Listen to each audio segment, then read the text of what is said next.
The war can seem distant in Lviv, a western hub of Ukraine, until you see the cemeteries, yellow and blue, waving over the graves of the slain. This is the price of freedom. So many lives. Kyiv's Maidan Square similarly somber.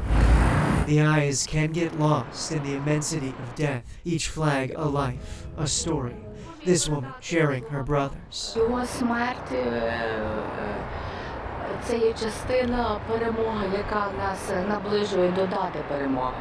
In war, the body becomes bound by geopolitics. It doesn't just steal the future, it muddles the past. Who tends to the graves in occupied land? I can't do it for my father, for my mother. They steal my memory. They steal my family history. They steal my childhood. The survivors are marred by physical and emotional pain. I'm told that roughly 100,000 people in Ukraine will forever carry the wounds of this war on their bodies in the forms of missing limbs and digits. In Kyiv's Titanium Rehabilitation Center, the boxers have one arm. And this is my leading hand here. Now I have to retrain myself to a right stance. The archers use their teeth.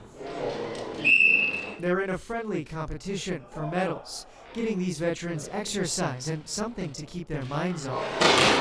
Here, the scarred come for replacement limbs and rehabilitation, learning to move again as they grapple with the despair of losing a piece of themselves.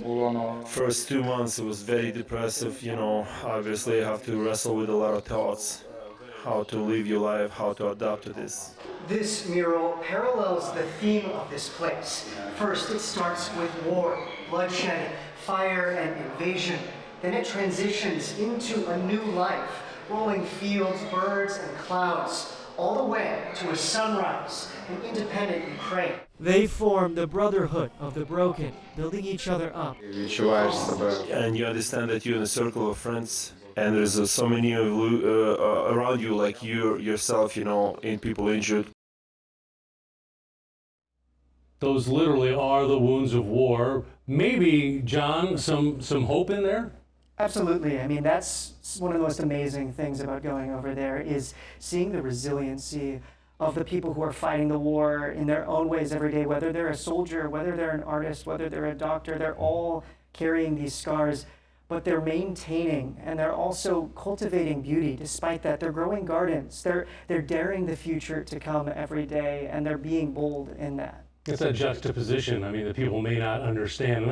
And is your takeaway then the sense that that's why people here should care, because it could be any one of us? Absolutely, and it's important to note, in recent times, in the last couple of weeks, Russia has really stepped up its attacks on civilians in cities. That's everyday people who are going to work, come home, and their apartment can get struck by a missile. So it's so important for us to empathize, to try to put ourselves in those places, because this is where the history of the world is made. Well, excellent reporting, John. Very well done. Thank you. You bet. And remember, if you missed any part of the show, if you want to watch it again, it's available on the very local app. All KATV News Watch 7 reports are there on demand and free. I'm Rob McCarty with John Grinvalds. Hopefully, John's reporting has brought compassion and, at the very least, understanding. Meanwhile, the world waits for a lasting peace. Thanks for watching. See you back here next Sunday morning for KATV News Watch 7's Chronicle.